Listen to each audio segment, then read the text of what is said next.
Hey, in this video, I'm going to be giving you some pointers when it comes to financial planning in your primary care network.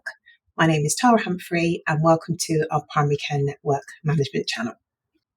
So in our blog titled The PCN DES 23-24 for primary care network leaders, what to focus on in Q1, one of those activities is around financial planning.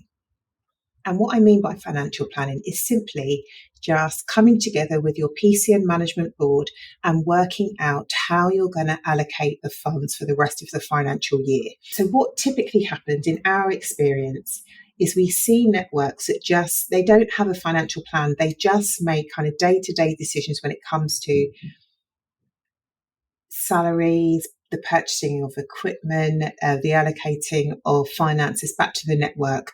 It's not done in the most planned and organised way. And it doesn't take too much effort to do it in a planned and organised way. And I just thought I would share with you a couple of pointers to just help you have these conversations and put a financial plan in place. So I think two key kind of benefits of having a financial plan is, number one, it promotes trust and creates transparency. Everybody in the board should be part of the decision-making process when it comes to working out how you're going to spend your money. So it's not the PCN management team doing it away in a dark corner and then coming out to practices and saying, well, this is how we spent it. Everybody should be involved.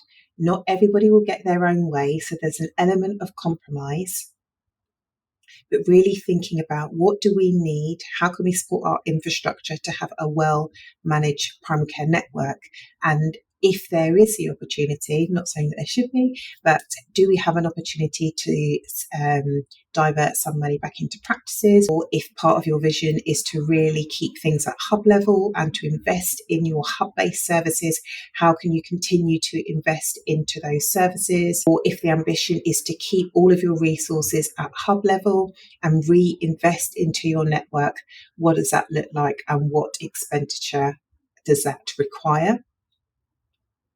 And then secondly, if you have a plan in place, which you've agreed in quarter one, you will hopefully be on track to actually spend your additional role reimbursement scheme versus waiting till the end of the financial year and then making snap and rash decisions to try to get that money out the door. I know recruitment is really, really tough, but you can scenario plan. You've got your plan A, you've got your plan B, and you've got your plan C.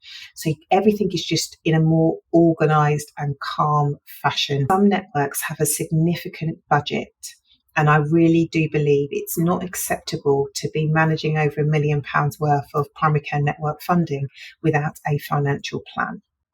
Okay, so you have got 9 funding streams.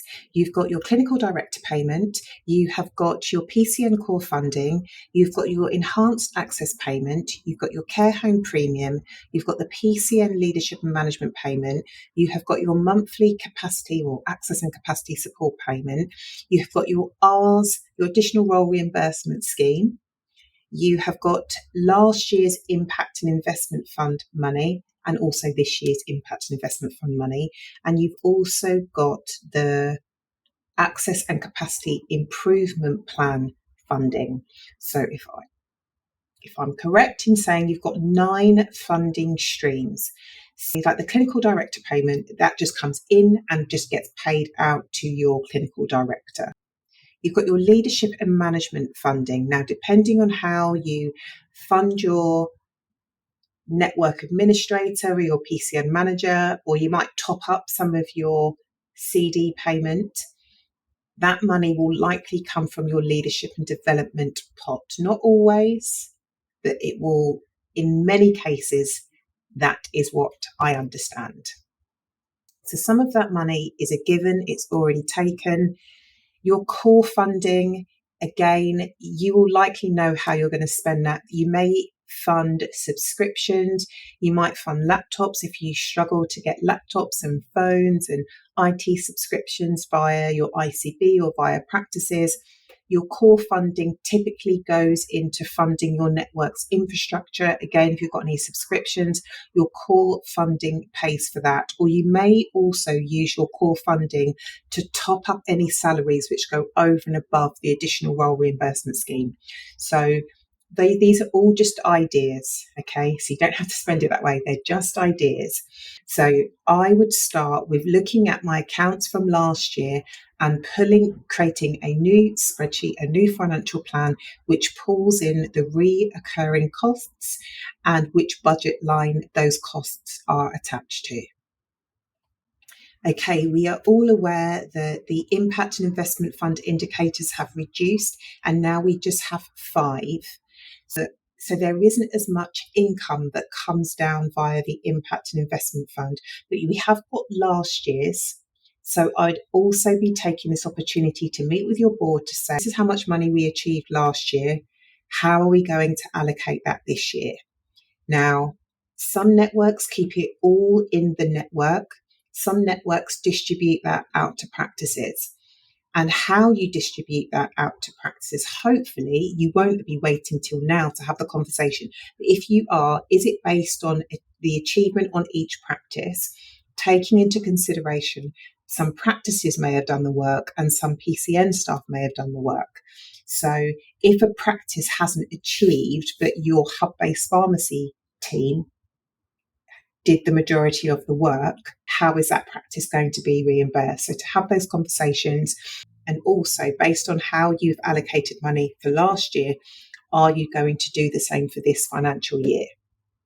So I don't know if that's confusing. So what I'm trying to say is you need to work out and have a conversation around how you're going to reimburse the money achieved from last year's impact and investment fund, and how you're going to also do the same this year. As part of that conversation, as I said before, we do not have as many impact or investment and impact fund indicators. And the money that we would have received if we'd achieved those indicators now comes down to us via a monthly local capacity and access support payment. So again, how do you want to use that money? And I did create a blog titled 9 Ways to Allocate Your Access and Support Payment. You just need to think very carefully if you're just going to divvy up all of the money that you've got in the network back to practices. I'm not saying that you shouldn't do it. I think you just need to think very carefully when you think of one of the roles of the primary care network is to foster collaborative working and working at scale, introduce variation between practices.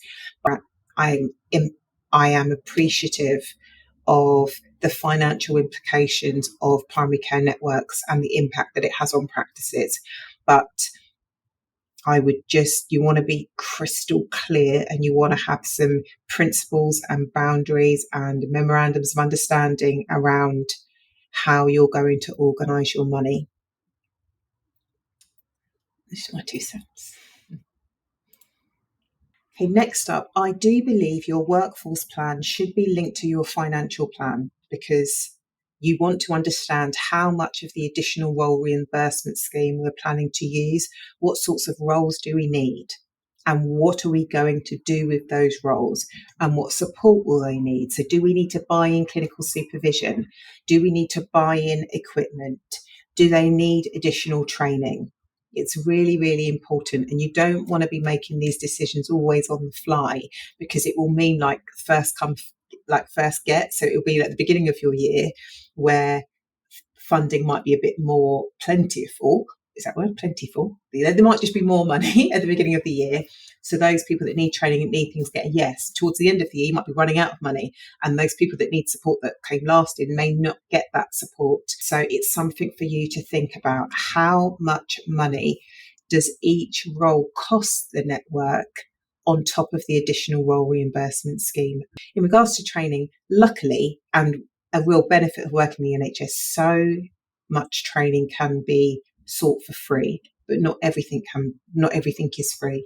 So it's worth thinking about what allocation do you need to be able to support the role over on top of the additional role reimbursement scheme.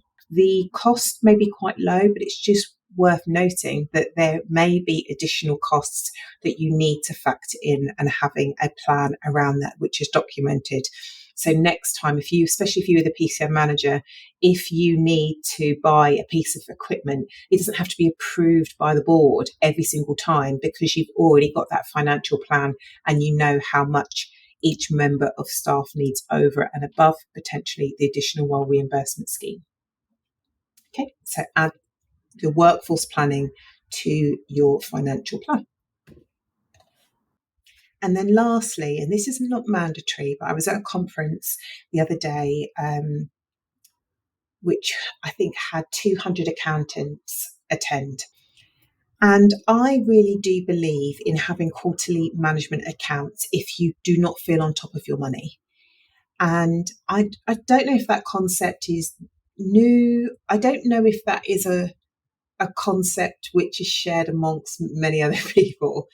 But if your finances have not been well managed for a variety of reasons, and when I say that, I'm not being rude, I'm not pointing fingers. If for whatever reason in your network the finances haven't been managed, and there's questions of, does the PCN know the practice? Does the practice owe the PCN? Like, how much money have you got in the bank account? If there are feelings like, where is the spreadsheet, or do we use an electronic accounting system? Where is the financial governance?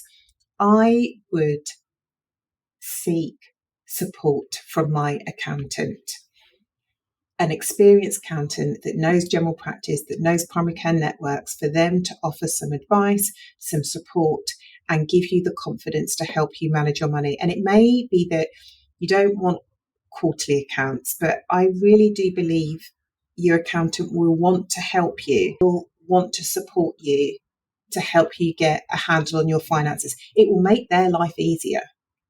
Absolutely. So having a conversation, asking them what tools would they recommend.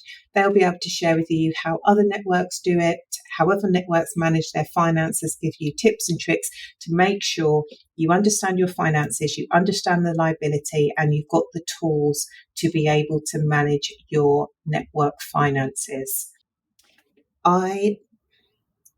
I will summarise this conversation below, and I'll also point you to some tools to help you look at your finances and help you understand how much money is kind of owed and due to your network, and link you to the NHSE Ready Reckoner. I also know that GP RotaNet have a really good PCN Ready Reckoner, and for those of you using Ardens Manager, they also